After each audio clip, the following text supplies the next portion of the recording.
Guys দেখো আজকে চলে এসেছি বাটার মেলাতে। বাটাতে কিন্তু বিশাল বড় মেলা বসে, সেটা হচ্ছে দুর্গাপুজোর সময়। কিন্তু দুর্গাপুজো তো মিটে গেছে, এখন কালী পুজো হওয়ার আর 2-3 দিন বাকি আছে।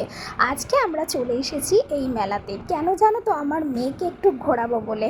হয়তো তোমরা ভাববে মেয়েকে ঘোরাবে, তোমরাও ঘুরবেন না, একদমই না। আমাদের একদম মেলা ঘোরার ইচ্ছা ছিল না, বাচ্চার জন্যই এসেছি।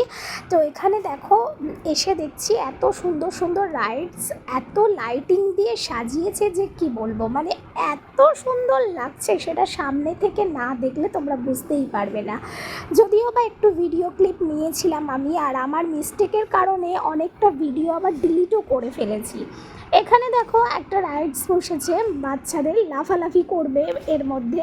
তো আমার মেয়েকে বললাম এটা চড়বি, ও বললো না, ও কোনো কিছুই চড়বে না, ও আর এক ভীতু হয়েছে। এখানে একটা গাড়ি আছে, তারপর এখানে একটা এরোপ্লেন আছে। তো চলো আবার নেক্সট ব্লগে দেখা হচ্ছে, টাটা বাই বাই।